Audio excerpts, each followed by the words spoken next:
이 한 시간 하나님의 은혜가 더 풍성하게 임하게 되기를 예수님의 이름으로 축원해 드립니다. 정주영 회장이 이제 프레스터 엑셀이라는 차량의 이제 브리핑을 들으면서 그 차에 이렇게 이제 구성을 이렇게 저렇게 살펴보는데, 손잡이를 좀 바꾸면 어떻겠냐 하고 정주영 회장이 이제 말을 했습니다. 그때 브리핑을 담당하던 부장이 그건 불가능하다, 그렇게 말하면서 이유를 설명했습니다. 원래 정주영 회장의 그 삶의 모토, 그게 안 되면 되게 하라 하는 거예요. 안 되면 되게 하라. 그런데 이 부장이 자기 고집을 꺾지 않고 끝까지 이 손잡이를 바꾸면 안 된다는 설명을 했습니다. 정주영 회장이 끝까지 그 설명을 듣고는 이제 얼마 후에 이 임원진 식사 자리에 그 직원을 불렀습니다. 그러니까 다른 임원들이 이거 뉘앙스가 안 좋은데, 그래서 그 부장더러 저 구석에 찌끄러 앉아 있으라, 그렇게 얘기했습니다. 한참 식사가 진행되는 가운데 정주영 회장이 그놈 왔나? 이렇게 물었습니다. 그러니까 예, 왔습니다. 그러니까 불러가지고 술도 따라주고 식사 맛있게 하고 가게, 그리고는 그 부장에게 모든 권한을 위임했다는 겁니다. 그래서요, 좌천할 것 같았던 그 부장이 예상과 달리는 포니 설계와 프로토타입을 제작했고, 또한 최고 기술 경영자로서 여러분 지금도 굴러다니는 엑센트, 아반떼, 에쿠스, 산타페 같은 차량을 만들어내는 그런 역사적 주인공이 됐는데, 그 사람 이름이 이춘구 현대 자동차 사장입니다. 2001년 이제 정주영 회장이 타게 됐을 때, 그때 연구차가 없었다는 겁니다. 국산 연구차가 없었대요. 그래서 이분이 에쿠스를 직접 개조해서 연구차를 만들어서 마지막 가는 그 길을 현대차로 영변했다 하는 겁니다. 여러분, 신앙이라는 게 뭐예요?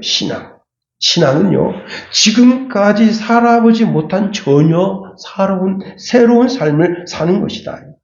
우리가 그리스도를 알기 전에는 어둠 그 자체였습니다. 에베소서 5장 8절에 보니까요, 너희가 전에는 어둠이더니 이제는 주 안에서 빛이다, 빛의 자녀들처럼 행하라 말씀합니다.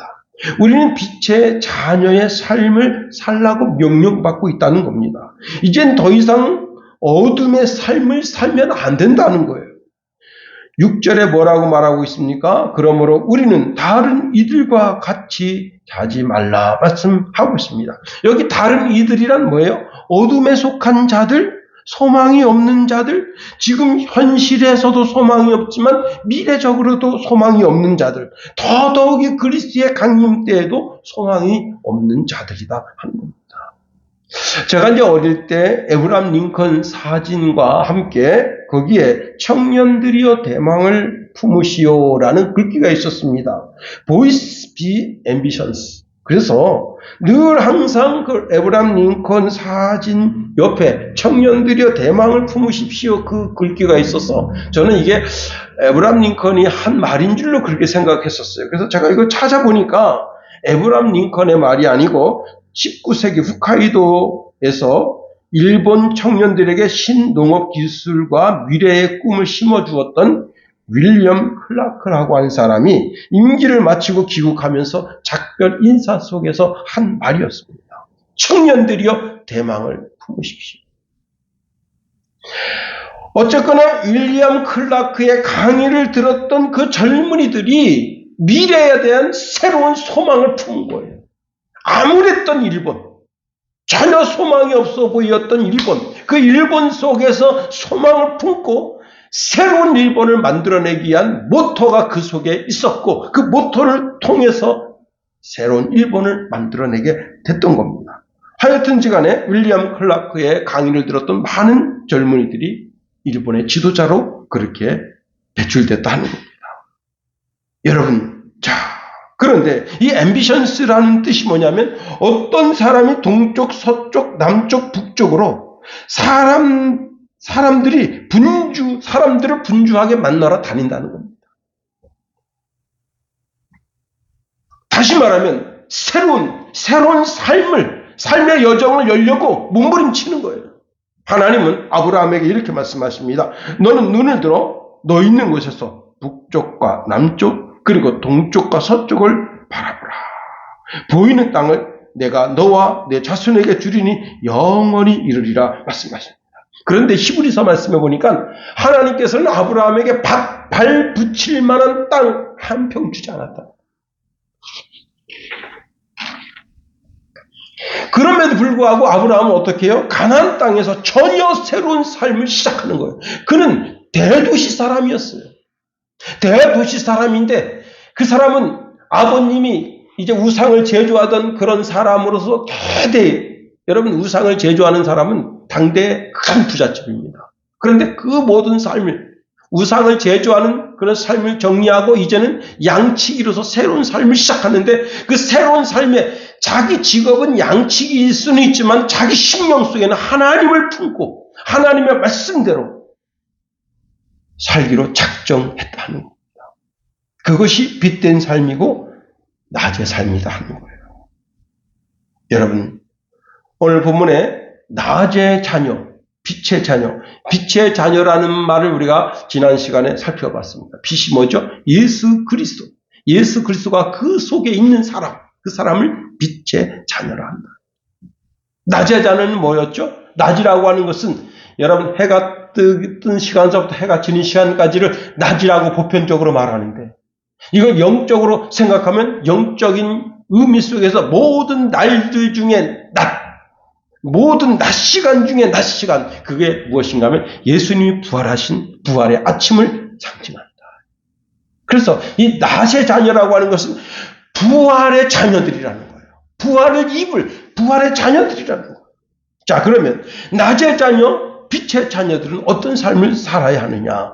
깨어있으라는 거예요. 6절 우리 다 같이 한번 말씀을 다시 한번 읽어보겠습니다. 6절 시작. 그러므로 우리는 다른 이들과 같이 자지 말고 오직 깨어 정신을 차릴지라. 오직 깨어 정신을 차릴지라. 세상 사람들, 오늘 본문에 말씀하는 다른 이들은 누구이냐? 데살로니가전서 4장 13절에 보니까 이들에 대한 몇 가지 특징이 있는데 이들은 잠자는 자들이고 소망이 없는 자들이고 최종적으로 슬퍼하는 자들이다.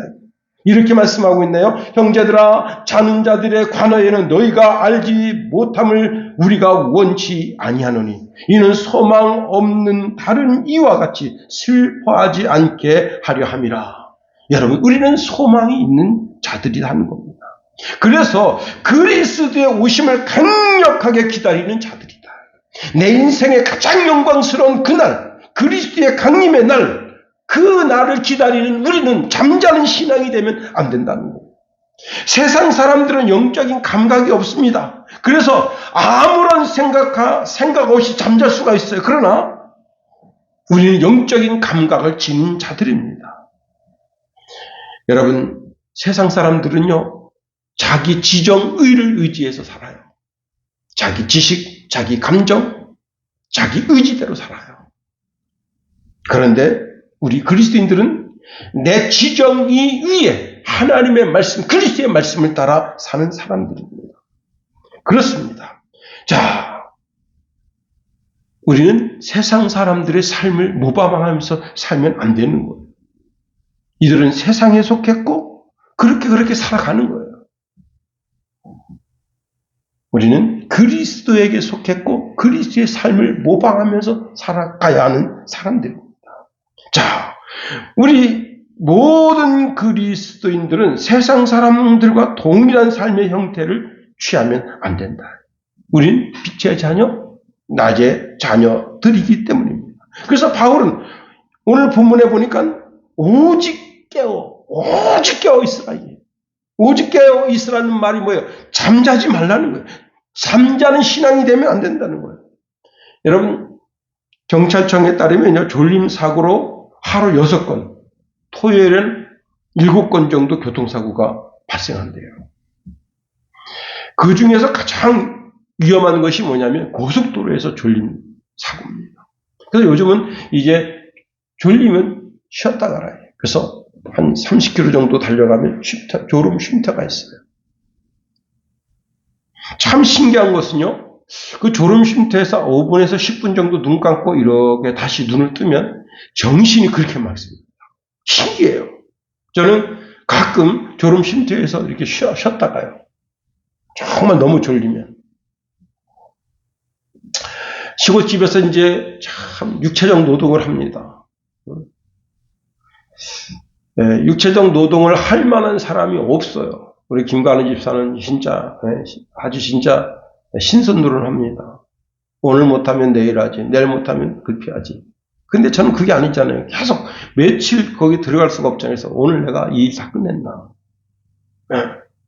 그러니까 막 육체적으로 막 진짜 힘들게 노동을 하고 차를 끌고 탁 나오면 배우령 터널 딱 지났잖아요. 그럼 그때 졸려요. 신기하게 졸려. 그러면 조금 지나면 그 공터에 있습니다. 공터에다 차를 대고 그리고 한 10분에서 한 길게는 한 30분 정도 눈을 붙이고 있어요. 그리고 말씀을 듣고 이렇게 말씀을 들고 있습니다.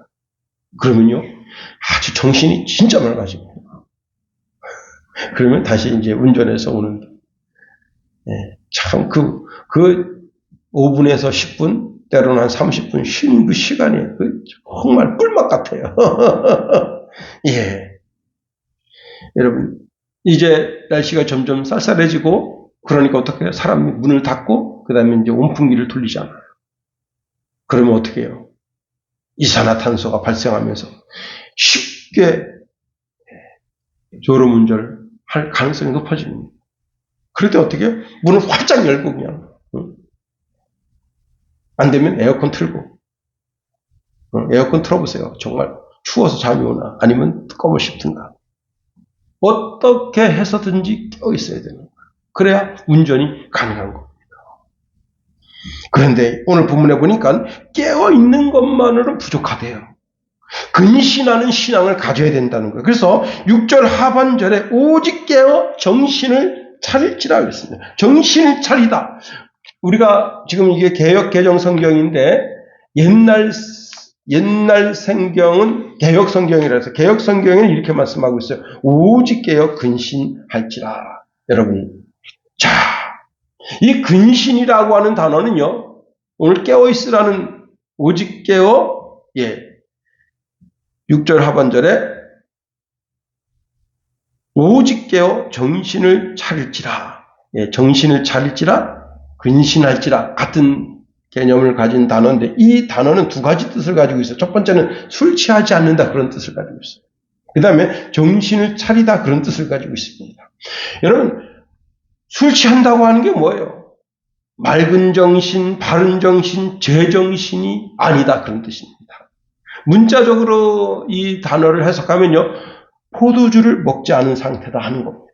다시 말하면 완전히 맑은 정신의 상태, 완전히 올바른 판단을 하는 상태가 아닌 상태를 가리켜서 술 취한 상태라 말할 수 있는 겁니다. 우리가 맑은 정신에서 올바른 선택을 한다는 것은 무엇이냐? 그것은요, 하나님에게 알맞게 다가가는 필수 조건이며 하나님을 거스리는 모든 것을 사려 깊게 회피한다 그런 뜻입니다. 좀 말이 어렵죠, 그죠? 이게 헬라어 언어적인 풀이의 해석입니다. 다시 한번 읽어드릴게요. 여기 근신한다라는 말뜻이 무엇이냐? 이게 국어사전하고는 조금 틀려요.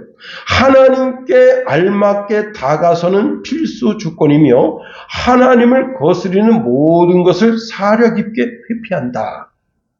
근데 제가 네이버 사전을 찾아봤습니다. 근신한다는 뜻이 무엇이냐? 말과 행동을 삼가하고 조심한다. 그런 뜻입니다. 우리는 말이나 행동에 있어서 그리스도인의 신분에 맞는 말, 행동을 해야 한다는 겁니다. 사실 본문에서 오직 깨어 정신을 차릴지라 라는 말은 다른 말로 바꾸면 뭐예요? 술 취하지 말라. 다시 말하면 이것은 술 취하면 어떻게 돼요? 모든 감각이 다 마비가 되거든요. 제가 중국동에 있을 때 새벽 예배를 가는데 그날 11월 첫째 주였는데 그때가 막 1일인가 아마 대충 그랬어요. 근데 그날 엄청 추웠어요. 제가 양복을 입고 가는데 아우 진짜 뭘 하나 거치고 왔었으면 하는 그런 정도로 추웠습니다.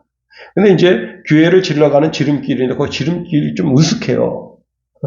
그런데 거기 한 젊은이가 반스만 입고 꾸부락 탁탁탁 떨고 있는 거예요. 그 뭐냐면 이 젊은이는 여기 자기 집이라고 생각한 거예요.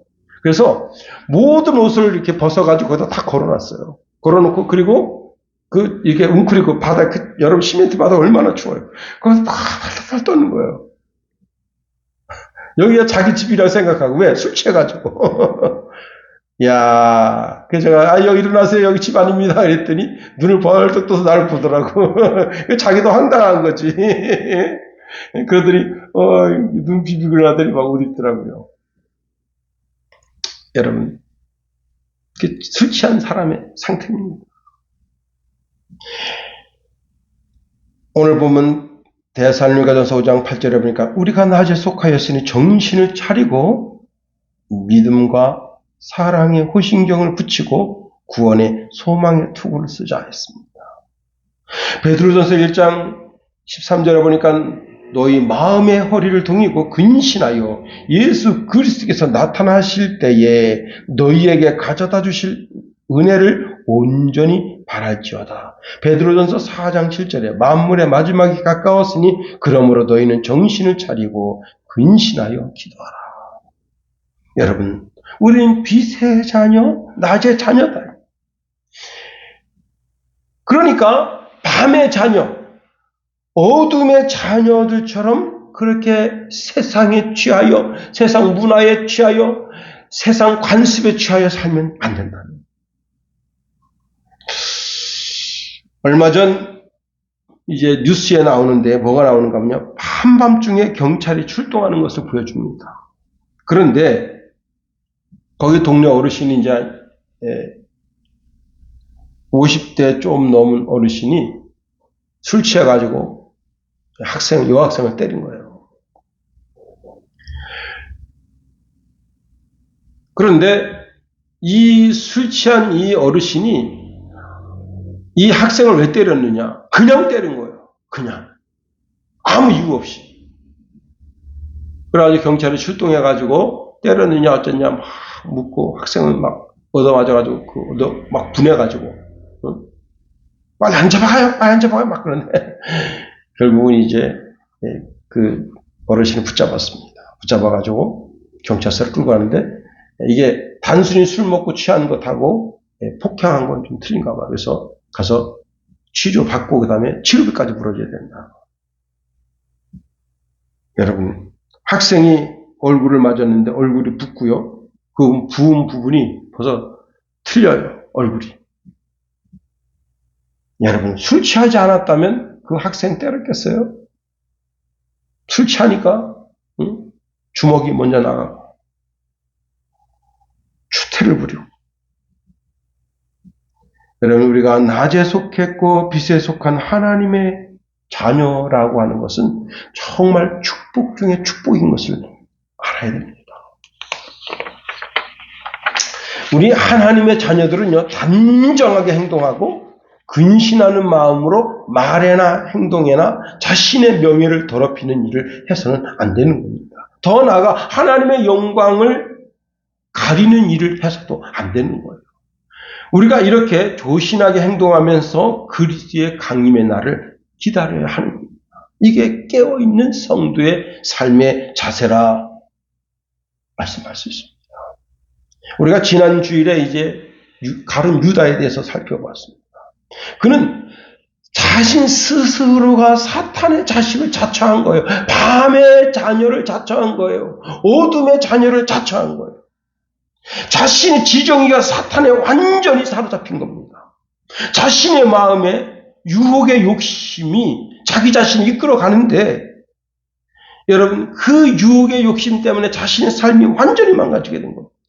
영적으로 소경이 되고 어둠의 자식이 되고 사탄의 노예가 된 거예요. 세상 문화에 심취되고 술 취하고 방탕하고 어둠에 잠을 자는 자. 그러니 주님께서 차라리 태어나지 않았더라면 좋을 뻔하였다 말씀하십니다. 여러분, 이 유다는 예수님의 제자입니다. 그러니 예수님께서 친히 전도할 때 그 전도를 받고 예수님의 제자가 된 사람입니다. 그러나 그는 예수님을 주로 인정하지 않고 역사적 인물 중에 예수님을 성인 중에 한 분 정도로만 인정하는 그런 사람입니다. 유다는 거기까지예요. 더 이상 예수님에 대해서 예수님을 그리스도라고 주라고 인정하지 않았습니다. 그리고는 스스로 멸망의 길을 가는 겁니다. 여러분, 이들의 길은 악한 길을 따르고 참 진리의 길을 방해하는 자들이다. 거짓말을 수술하고 관심은 오직 돈뿐이다. 돈이라면 자신의 영혼까지도 파는 자들이다. 그러니 여러분, 하나님의 심판을 피할 길이 없는 겁니다. 여러분, 창세기 6장에 보면 그때 당시 하나님이 세상을 물로 심판하실 수밖에 없었던 이유가 있습니다.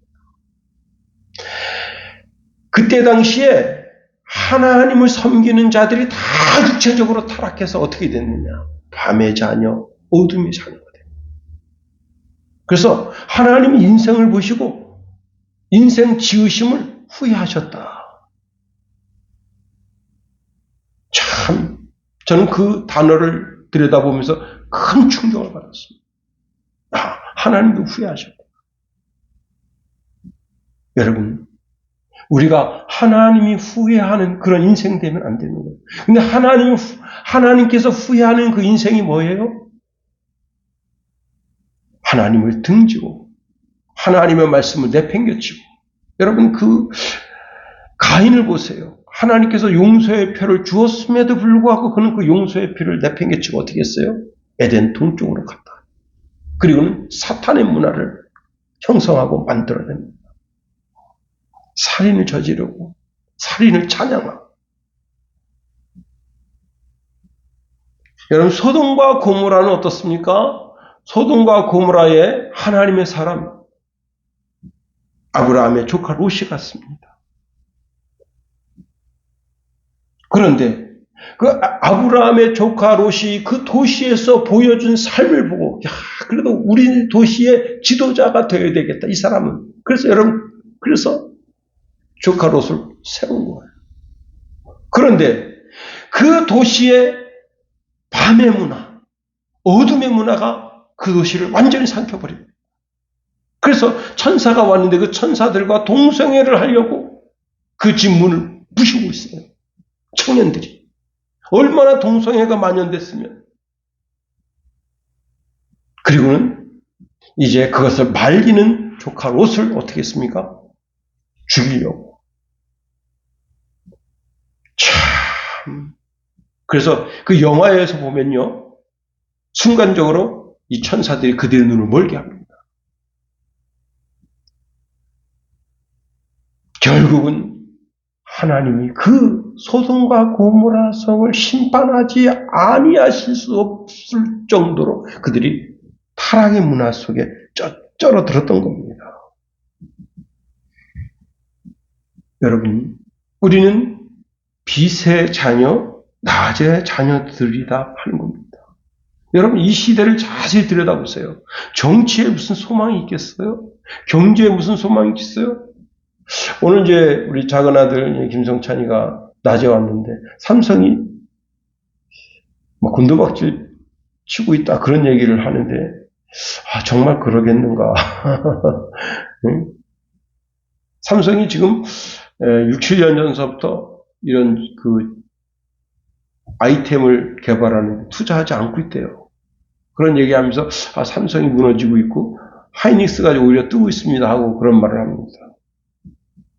여러분, 우리나라 경제, 우리나라 지금 뜨고 있는 게 뭐예요? K방산밖에 없어요. 응? 참. 그래서 지금 폴란드 대통령이 와서 그 탱크 지금 1000대 계약했잖아요. 근데 탱크 1000대 계약했는데 돈도 안 주고 가져가려나 봐요. 돈이나 주고 가져가야지. 근데 여러분, K방산 좀 지나보세요. 그것도 시들해집니다. 세상에 어떤 소망이 있다고 생각하면 큰 오산이에요.